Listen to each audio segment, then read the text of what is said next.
Yeshua of Nazareth was executed by Rome for sedition around the year 30 CE. From the perspective of Rome and history, he died as a man that thought he had the necessary popularity, army, weapons, and approval from God himself to defeat the invading Rome and cleanse God's holy land from any invader. He was another would-be Messiah. There were a handful before him in this era, and there would be another handful after him in the same era. To the sympathetic populace, he was a good man willing to stand up and speak the language of the oppressed to the oppressors. To his followers, he was the anointed one, chosen by God to restore God's kingdom back to the land. To the Romans, he was a lestus, a brigand, a bandit, an insurrectionist, a terrorist, a fool. After the execution of Yeshua, the movement would continue under the leadership of his brother Yaakov, or Jacob, mistranslated to James, for about the next 20 years or so. Here are some words about James from the Real Jesus documentary.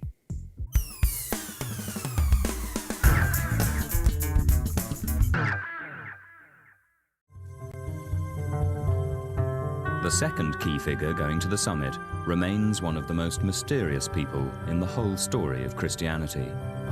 His name was James, and he had become the most important person in the Jesus movement.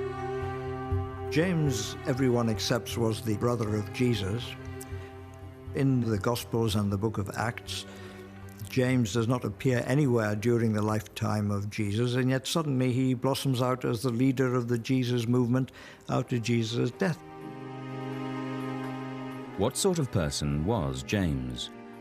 The Gospels mention that Jesus had 4 brothers, of whom James was probably the eldest, but they say little else. However, from other documents, it seems clear that James could hardly have been a greater contrast to the worldly sophisticate Paul. The Apostle Paul was converted around 37 CE. After his conversion, he waited 4 years to go to Jerusalem and meet the brother and best friend of Jesus, stayed with them 2 weeks, and then left. After that, he operated completely independently of the Jerusalem church and wouldn't come back for another 10 years. He then met with James and Peter again and met with the other apostles for the first time. Paul learned Christianity from no man. Instead, he received teachings about how to live from a heavenly Christ who, according to Paul, only gave such revelations to him. We know all these things from the authentic letters of Paul that he wrote himself. Here are a few words about Paul in relation to the Jesus movement. There are just a few words here because, as I mentioned before, Paul is going to get his own video.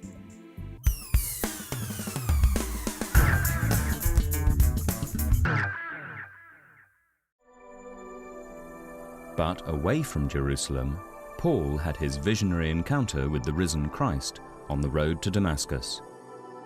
Up until then, Paul had been a persecutor of Christ's followers. But now, he became one of their leaders, and a man with a view of Jesus which directly conflicted with James.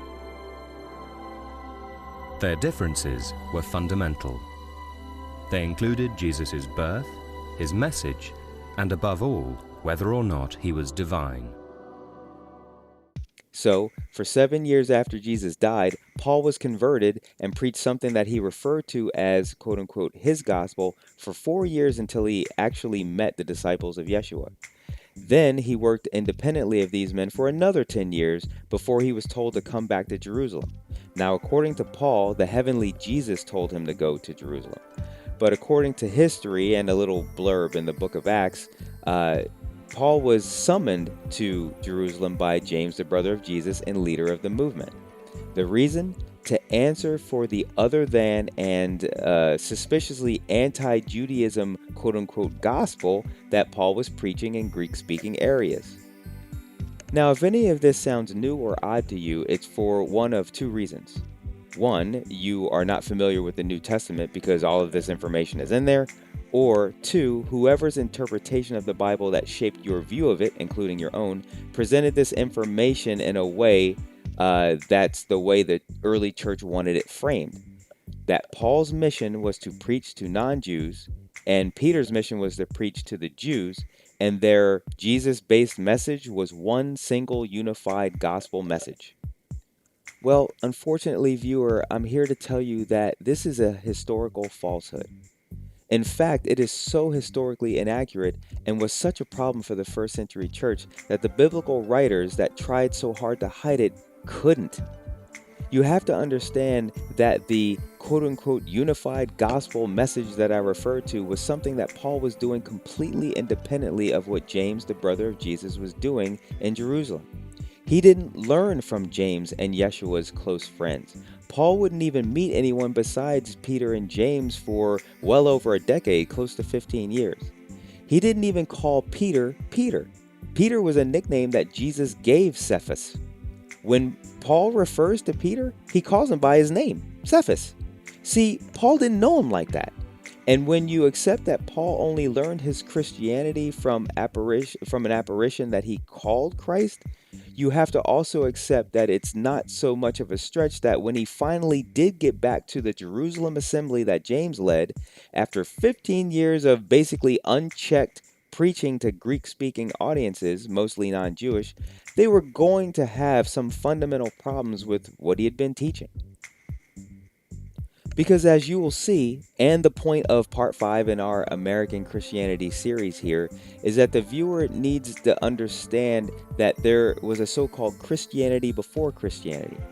And from now on, taking a cue from Reza Aslan in his writing of Zealot, and he may have borrowed it from someone else, I will make a point to do what you might have heard me do a few times already if you've followed me through this whole series, and that is to refer to the movement that Yeshua of Nazareth led as the Jesus movement, quote unquote, as opposed to Christianity, quote unquote. As it turns out, ironically, we couldn't even talk about the Jesus movement from a historical perspective while we were talking about Yeshua. And this is mainly because the Gospels were written in the light of what Christianity would become under Paul, not what the historical Yeshua may have written or taught while he led his movement. The teachings of the biblical Jesus, by and large, supports the views of the second Christianity, for term's sake. But now that we get to examine James, the brother of Jesus, the man who led the Jesus movement at least 6 times longer than Jesus himself, a historical examination of what that group believed and did is now possible. I mean, if you remember, we had a little preview of this concept when we talked about John the Baptist in the last video. To recap, in examining John the Baptist, we saw just how Judaism-centric his teaching was, how political his teaching was, and the political ramifications of both. We talked about his more than uncanny links between himself and the very pious, militant, and exclusive Essene sect hailing from the deserts of Qumran. Thus, we've seen the mentor of Jesus preach against Rome and their Jewish puppet rulers at the cost of his life, and now we will examine the brother of Jesus carry the torch of Jesus' message. And when you see in this video just how similarly John the Baptist and James, the brother of Jesus, lived their lives, you will only be able to conclude, as I have, as many scholars have, that the man Yeshua of Nazareth taught, led, and was executed for something wholly different than what you understand as quote-unquote Christianity today. So let's get into it. Let's talk about James, the brother of Jesus, and the Jesus movement that he led.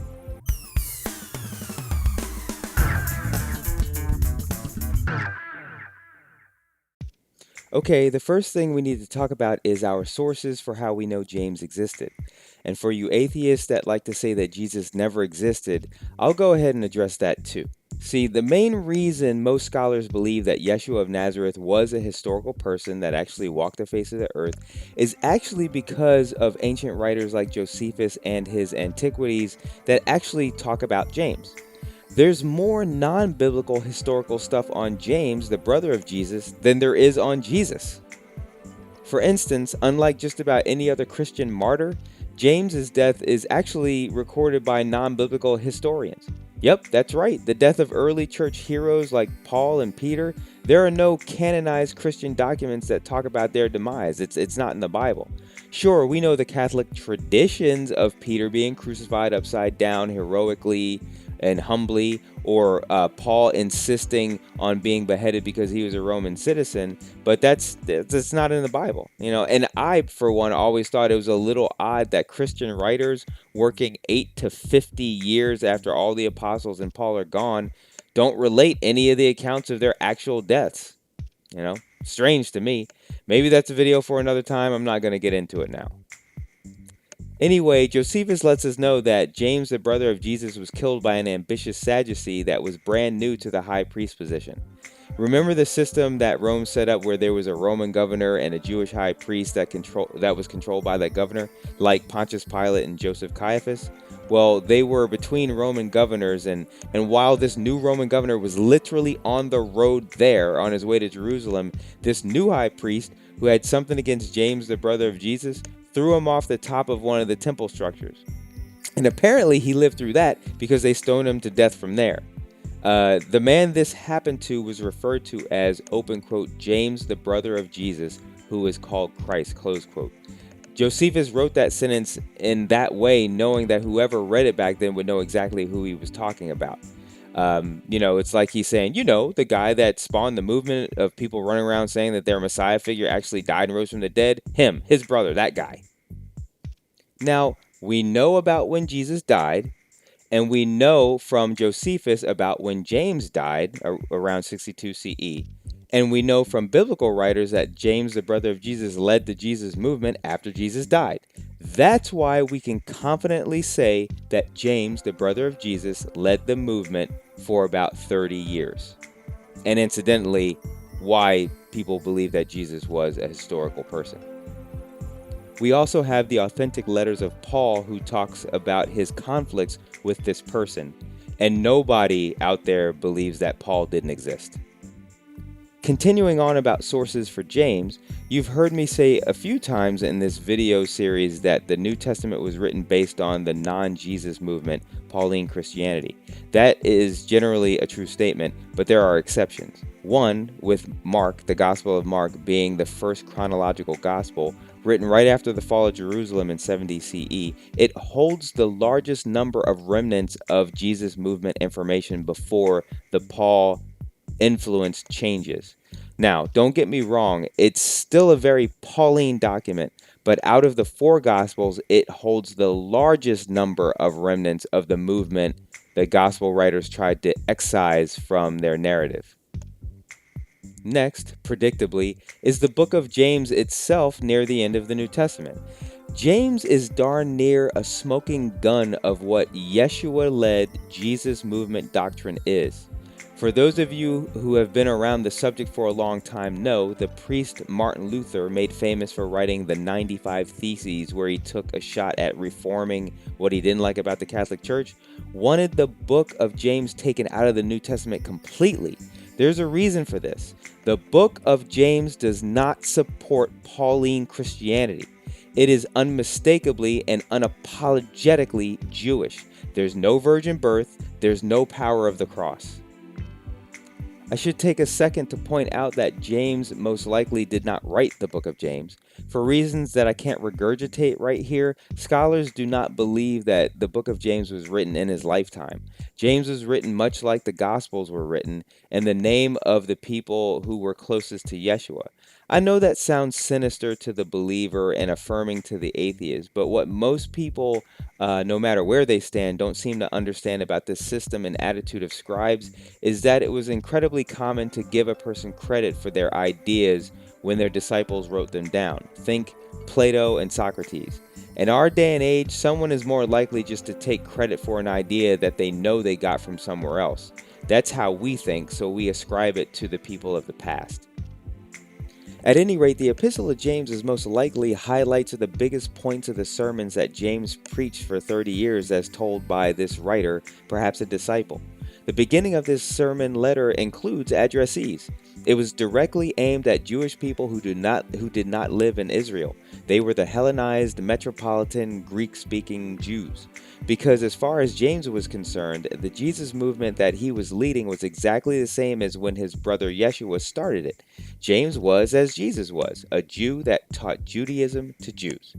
We'll talk about why this letter has the addressees that it has in the next video concerning Paul. For now, it's only important that we realize how the book of James stands out. Finally, we will look at the book called the Acts of the Apostles. Now, this book was written decades after the events that it describes by a Paul disciple named Luke.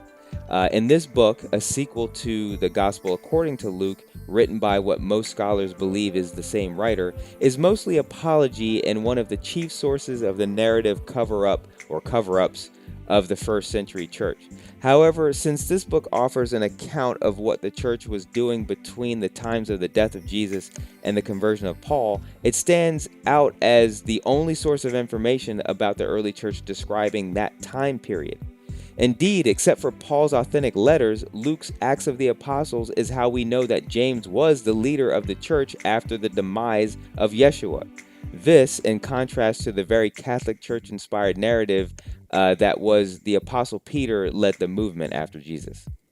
You may also be surprised and challenged to learn that the mysterious book of Revelation that ends the New Testament, that ends the entire Christian Bible, is itself a Jewish Christian work. After you go through this entire series, I invite you to read Revelation again, and you will see just how Jewish that book is based on the context in which it's written.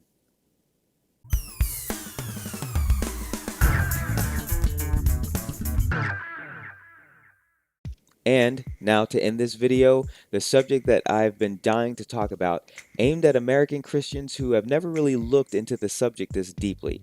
And that is to address the link between James and the community of Essene worshipers in the land. Showing just how much the Jesus movement is like another well-documented historical movement accomplishes a few things. One, it's more evidence that Yeshua of Nazareth was historical. Two, it proves that Yeshua was a person that was raised in the context of a real situation, who learned from actual sources and was affected by real issues of politics and socioeconomic status. In other words, he didn't come down from heaven knowing all things by the time he was a 12-year-old child. Third, it shows the historical irony that centuries of trying to erase the historical Yeshua of Nazareth in support of Paul's Jesus Christ caused an academic and apathetic attitude that the man never even existed. In other words, Christian apologists put so much effort into hiding the Yeshua that would expose Paul's Christology that they ended up undercutting the entire Christian endeavor, with the modern layman not even believing that the man existed in the first place. Now, to finish this video, we're going to talk about the thread of Essene teachings that went from John the Baptist to Yeshua of Nazareth to James, the brother of Jesus. The connection is so strong that sections of the New Testament that talk about the era of the Jesus movement before the conversion of Paul can't help but show us glimpses of what the original movement was like. Okay, so this is what we're going to do. I'm going to throw up this graphic right here, and I'm going to read verbatim from Josephus' lengthy description of the Essenes that he wrote in the Jewish War, at least parts of it. It's going to pop up here on the left side of the screen, and then I'm going to give supporting documentation from the New Testament that strongly suggests that the Jesus movement carried out those very teachings.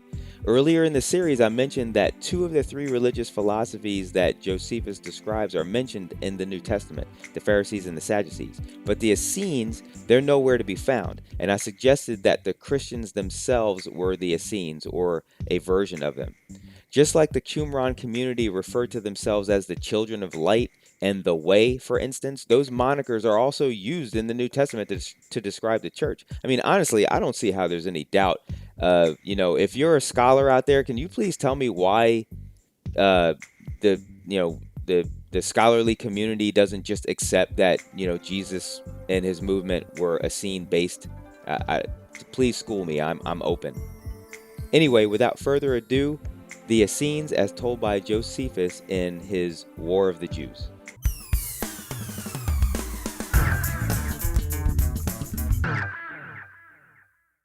All right, we're going to jump right in. If you want to read along, you can pull out your copy of The Jewish War by Josephus and or your Bible. Jumping right into it, here we go. Josephus says, the Essenes profess a severer discipline. They are Jews by birth and are peculiarly attached to each other. In support of that, the Gospel of Mark in chapter 7 relays a story of Jesus talking to a foreign woman where he lets her know that it's not good for him to take what is meant for the children of Israel and give it to, quote-unquote, the dogs. Next, from Josephus, he says they eschew pleasure-seeking as a vice and regard temperance and the mastery of anger as a virtue. As for the New Testament, you can find warnings against being controlled by anger in a few places, but James chapter 1 tells the reader to be quick to listen, slow to speak, and slow to become angry, warning that a man's anger doesn't produce the righteousness that God desires. Going back to Josephus, controversially, he writes, scorning wedlock, they select other men's children while still pliable and teachable, and fashion them after their own pattern. We talked about that before earlier in the series. Continuing, not that they wish to do away with marriage as a means of continuing the race, but they are afraid of the promiscuity of women and are convinced that none of the sex remains faithful to one man. Now, I don't have a New Testament reference, but much has been said in recent decades about relationships that Jesus may have had, especially with the Mary Magdalene character.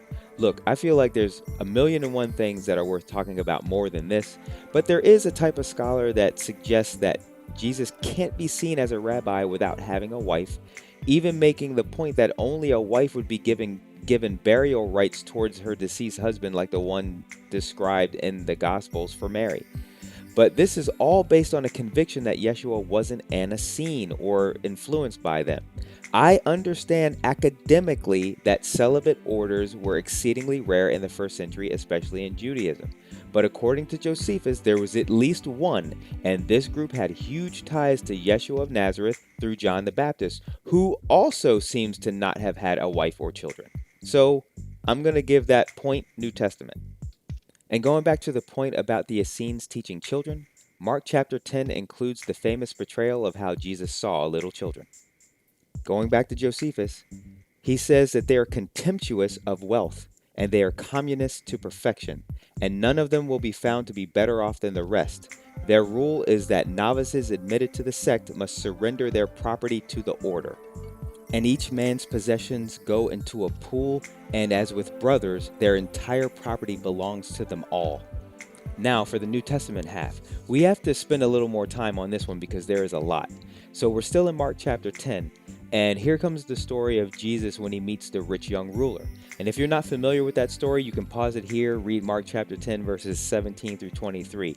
Among other interesting utterances attributed to Jesus, he just plain tells the guy to sell everything he has and become a part of the order. I don't think it gets any more plain than that, but I want to say this.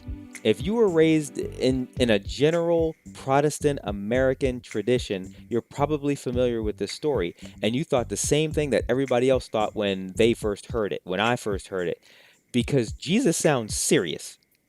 This sounds literal, right? Do you really have to sell everything that you have to truly follow Jesus? Then, of course, whatever priest, pastor, or reverend you were listening to would calm your fears by letting you know that this is just an attitude and it actually wasn't required of you. Well, I'm here to tell you, you read it right the first time. We all read it right the first time. It was absolutely, positively, 100% literal, as you can see by studying the Essenes. Remember John the Baptist? He's described as running around in rags and of camel's hair and eating off the land, eating locusts and stuff. Descriptions of James, the brother of Jesus, James the Just, have him wearing rags, never cutting his hair, never bathing.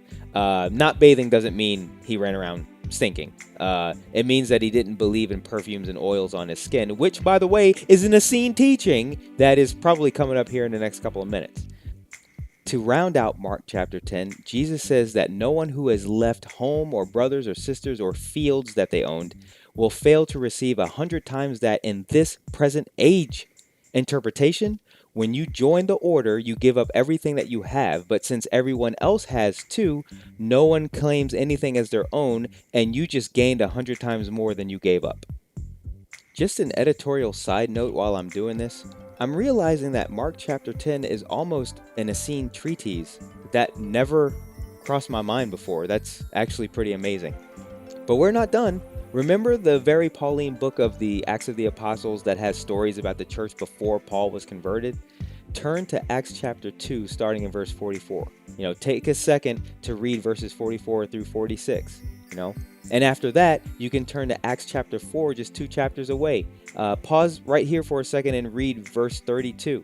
I think the New Testament makes it clear that this is how the Jesus movement felt about possessions, poverty, and community. And most importantly, it was exactly how the Essenes saw it. Back to Josephus. He says they possess no one city, but everywhere have large colonies. When adherents arrive from elsewhere, all local resources are put at their disposal as if they were their own, and men they have never seen before entertain them like old friends. And so when they travel, they carry no baggage at all, but only weapons to keep off bandits. That would be Lastai, boys and girls, remember them? In earlier videos, I talk about how Josephus is astounded at how much the Essene order seems to like other members in the order, and he contrasted that against the order of the Sadducees. There are numerous scriptures all over the New Testament where members of the Christian order refer to each other as family, brother, sister. At the end of Mark chapter 3, words are attributed to Jesus where he says that anyone that does the will of God is his mother or sister or brother. Christian churches still do this to this day, as I'm sure you know, but don't let that fact water down the information of how uncommon that was when the Essenes and the Jesus movement were doing it as opposed to other religious orders of the day. Okay, so we have an order of thousands of people spread across all cities in Judea who live in communes where they see no possession as their own, that welcomes strangers as they travel, and shares possessions with them without question. Also, they travel armed just in case they run into bandits or Lastai. I read that verbatim from Josephus. Now, listen to this from Mark chapter 6. I'm reading verbatim from the New International Version, subchapter titled Jesus Sends Out the 12, starting in verse 8.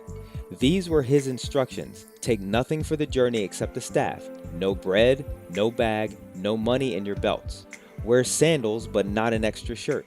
When you enter a house, stay there until you leave that town. If any place will not welcome you or listen to you, leave that place and shake the dust off your feet as a testimony against them. Clearly you see, viewer, that is verbatim teachings of the Essene order.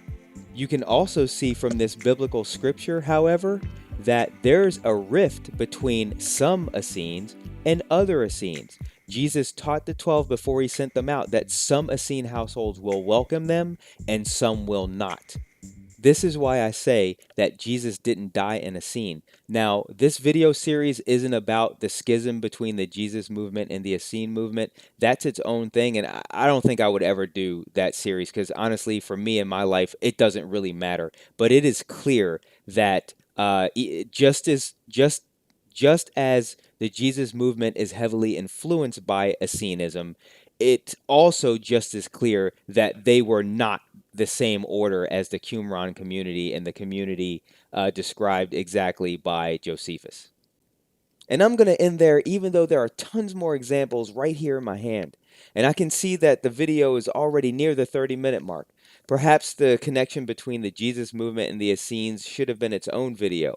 I don't know. Maybe I will recut this whole section and expand on it so it can be its own thing. But for now, we're going to wrap this up.